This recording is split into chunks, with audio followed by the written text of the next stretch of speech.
남편이 15년 전에 허리 디스크 판정을 받고 공익을 다녀왔는데요. 2016년도에 MRI 찍고 검사만 받고 치료는 안 받았었어요. 이번에 종합보험을 가입하려고 하니까 2016년도에 MRI 검사 받은 기록 때문에 상해 후유장애 담보에 가입이 안 된다고 하는데 맞는 건가요? 라고 했어요. 예, 맞아요. 이거 맞기 때문에 우리 이빠님 이건 어떻게 해야 되냐? 이거에 대한 내용이 오늘 1번에 대한 질문하고 똑같은 겁니다. 질병과 상호에 대한 병력이 있는 경우 보험을 각각 찢어서 가입해라 라고 한 거. 이게 아주 기가 막힌 게 있습니다. 내가 여러분들한테 방송할 때 뭐라 그랬죠? 보험 계약을 찢어서 받으면 안 된다. 하나로 몰아와야지. 각각의 장점이 있는 계약을 찢어서 한다. 다 그거 내가 조카나 만신이라 그랬죠? 그런 거 없다 그랬어요. 뭐 암 진단비가 예를 들어서 동부가 100개를 보장하는데 삼성이 120개를 보장을 해. 그러면은 삼성으로 가입하는 게 맞겠지. 근데 그런 거 없어요. 암은 다 똑같은 겁니다. 알겠죠? 옛날에는 대장 전막내암을 일반암으로 볼 것이냐, 유사암으로 볼 것이냐 라고 해서 나뉘어진 거 있지만 그런 거 다 없어요. 유사암은 유사암 똑같고 일반암은 똑같아요. 알겠죠? 그 중에 몇 개 차이는 있지만 그것 때문에 찢어서 가입할 필요까지는 없는 거란 말이에요. 이해하셨죠? 근데 지금 그런데도 불구하고 설계사들이 계약을 팔아쳐먹어야 되잖아. 계약을 팔아쳐먹는데 건수를 나눠서 건수 시상을 따로 받아야 되니까. 그러니까 그 다음에 항상 얘기할 때 이번 달에 내가 45건을 받았습니다 라고 해서 건수에 올인하는 새끼들이 있어요. TM 출신들이 그렇고 일반 대리점이라든가 지점에서도 보면 건수를 많이 높이려고 하는 새끼들이 있어요. 그런 새끼들이 계약을 잘 갈기갈기 찢어서 넣는 거거든. 따라서 그 전에 허리디스크 질병으로 허리디스크가 있어가지고 지금처럼 MRI 찍은 기록이 있어. 찍은 기록이 있으면은 이거를 피해 나가기 위해서 어떻게 한다 그랬었죠? 운전자 보험을 가입하는 거예요. 운전자 보험에서는 질병에 대한 것들을 고지하지 않아도 된단 말이야. 왜? 운전자는 상해 쪽이기 때문에 질병 쪽이 빠져 있어요. 빠져 있어서 운전자로 가입하면은 질병에 대한 고지를 하지 않아도 되기 때문에 상해 후유장애를 이쪽에서는 1억이든 2억이든 들어갈 수가 있어. 단! 이거는 지금처럼 보험금을 청구했을 때는 빼박이지만 청구하지 않았을 때 고지 의무에 해당이 될 때 그때는 당연 고지를 해야 됨에도 불구하고 고지를 하지 않아도 되는 거예요. 운전자로 들어갈 때는. 무슨 얘기인지 알겠어요? 근데 만약에 1년 전에 허리 디스크 때문에 내가 한 열흘 정도 치료받았다. 그러면은 근데 그때 보험이 없어서 보험 청구를 안 했다라고 한다 그러면 10번 치료받은 거는 고지를 해야 정상이에요. 왜? 7번 이상이니까. 근데 당시에 보험이 없었기 때문에 보험 청구를 안 했단 말이야. 따라서 이거는 고지 의무임에도 불구하고 고지를 뺄 수 있는 방법이 뭐다? 운전자 보험으로 들어가면 고지 의무를 뺄 수가 있는 거예요. 왜? 그쪽은 상해 쪽으로만 들어가 있으니까 운전자 보험 가입할 때는 허리 치료받은 걸 빼고 들어가도 상해 후유장애 1억이 들어간단 말이야. 근데 이거를 종합으로 넣게 되잖아? 이거는 고지 의무에 해당이 되기 때문에 이쪽에다 고지를 하게 되잖아? 그러면 상해 후유장애가 빠져버리는 거예요. 따라서 우리 웅이빠님 같은 경우는 만약에 보험금 청구한 사실이 없었다. 그러면은 운전자 보험 쪽으로 들어갔으면 된 거야. 단, 또 이런 게 있어. 뭐 대장 용종을 제거했단 말이야. 대장 용종을 제거를 했는데 이거를 만약에 종합보험 쪽으로 들어가면 어떻게 된다 그랬죠? 대장에 대해서 부담보가 떨어질 거 아니야. 그러니까 운전자 보험에다가 상해를 잔뜩 넣어놓고 이쪽으로 또 가입을 시키는 거야. 그러면 어떻게 돼? 어차피 질병에 대해서 고지할 게 없으니까 이쪽은 당연히 통과가 될 거 아니야? 근데 그게 왜 얼마나 병신 같고 머저리 같은 짓인 줄 아세요? 그게 왜 그러냐? 이건 종합보험 안에다가 대장 넣지 않습니까? 아마 대장 부담보가 떨어지잖아? 대장 부담보는 그건 어차피 질병에서 떨어지는 거예요. 상해에서는 대장 부담보가 없어. 그러니까 나는 그걸 보면 이거는 정말 미친놈들이구나. 그러니까 어떻게 저런 생각을 하지? 어떻게 저런 생각을 하면서 말도 안 되는 논리로 접근을 하지? 난 이 생각을 하는 거야. 여러분, 그 임플란트 있죠? 우리가 임플란트 할 때 보면은 일단 치아보험 가입하고 나서 2년이 지나야 100%란 말이야. 2년 안에 임플란트를 하게 되면 가맥이 있어요. 50%밖에 못 받는단 말이야. 왜? 2년은 옛날에는 메리츠는 1년이었는데 지금은 손해율이 급등하니까 2년으로 지금 여전히 바뀌었어요. 그러니까 다른 보험사도 다 2년이에요. 2년 안에 100% 보장을 받는단 말이야. 근데 가입을 했어. 근데 다음날 자전거에 이가 부딪혀가지고 다 부러진 거야, 이가. 그래서 어쩔 수 없이 임플란트를 해야 되지 않습니까? 그거는 상해로 부러진 거잖아? 그만 임플란트 보철 치료 같은 경우는 90일이라는 면책기간이 있지 않습니까? 면책기간이 있는데 얘는 면책기간이 없는 거야. 왜? 상해로 인해서 그렇기 때문에 얘는 면책기간 자체가 없는 겁니다. 알겠죠? 질병은 90일이라는 보철 치료 같은 경우는 면책기간이 있고 2년 안에 받으면 50%인데 상해 쪽 다치는 거는 그대로 100% 다 나오거든. 면책기간 자체가 없는 거예요. 이해하셨죠? 그것과 똑같은 거예요, 이것도.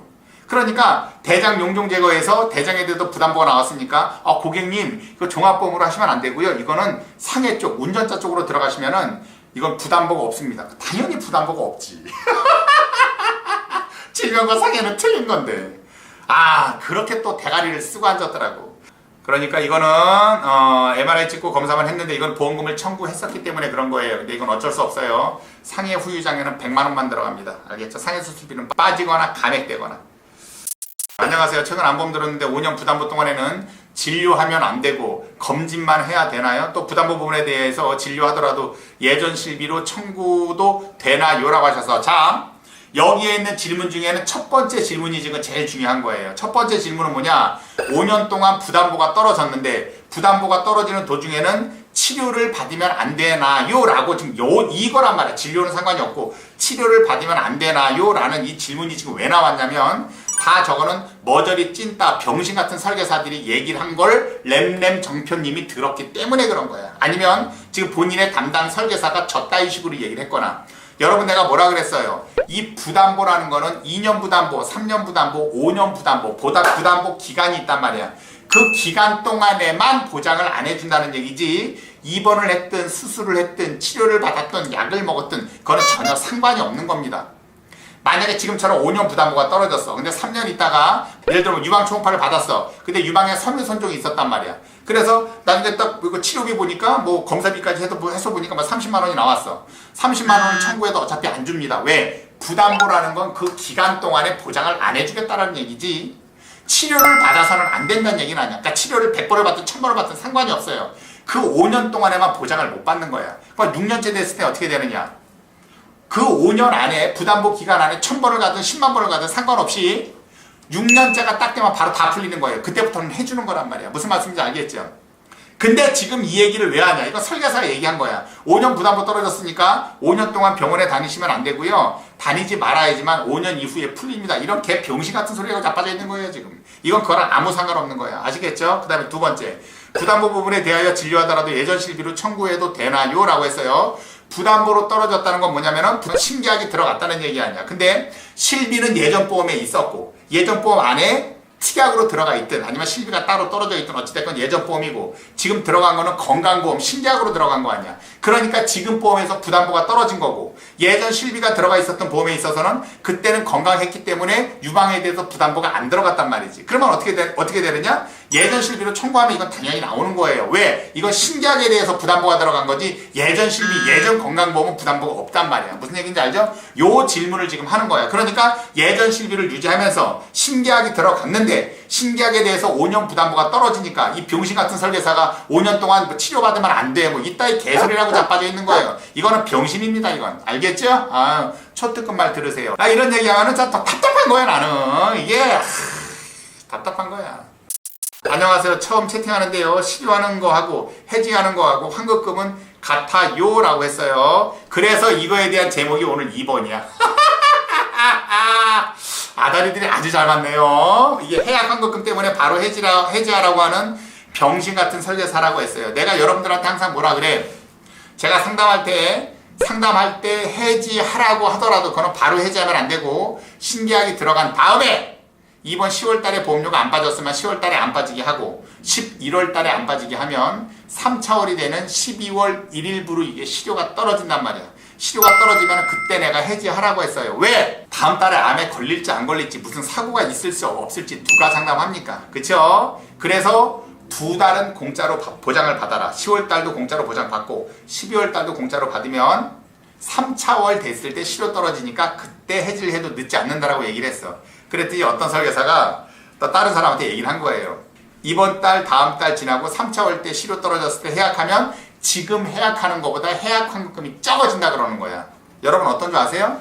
해약 환급금 조금 줄어듭니다.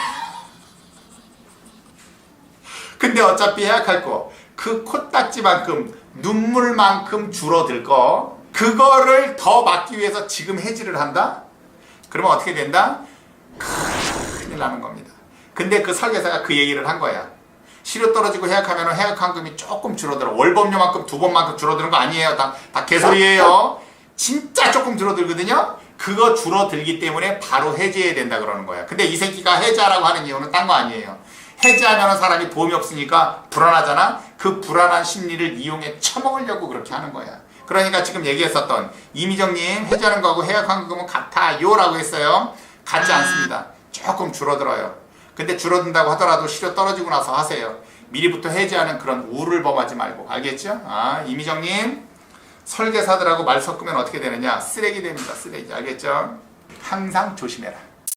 안녕하세요. 보험료 3개월 미납으로 실효됐는데 다시 살렸는데 예전 보험에 영향 없을까요? 당연히 영향이 있죠. 실효된 거를 부활시켰을 때는 암에 대한 책임 개시일 3개월이 다시 시작됩니다. 알겠죠? 그리고 다시 고지해야 돼요. 그 사이에 병력이 있었다. 3개월 사이에 병력이 있는 게 아니라 보험 가입하고 나서 5년 동안 유지하다가 한 3개월 실효된 거야. 그리고 다시 살렸지 않습니까? 그러면은 처음 가입할 때로 돌아가서 이 5년 내에 병력을 또 고지해야 됩니다. 알겠죠? 그래서 아주 거지 같아져요, 보험이. 그렇습니다. 굉장한 큰 영향이 있다. 정용숙님, 2002년 연말에 AIA에 가입한 종신보험이 너무 부담되어서 감액 완납 처리 또는 연장 정기로 전환하려고 콜센터에 전화하였는데 감액 완납 및 연장 정기의 경우 주계약만 남고 특약은 모두 소멸된다고 하더군요. 다 구라까지 말라고 하세요. 특약도 같이 쭈그러들어요. 주계약 쭈그러들고 특약 쭈그러들고. 알겠죠? 연장 정기라는 거는 일단 보장은 그대로 가면서 보장에 대한 기간만 줄어드는 거예요. 종신보험인데 줄어드는 거고, 감액 완납이라는 거는 주계약과 특약에 대한 일부분씩 감액을 하면 해약 환급금이 생길 거 아닙니까? 그걸 일시금으로 떼어넣는 거예요. 뭘 좀 알고 떠들라 그래. 아유씨.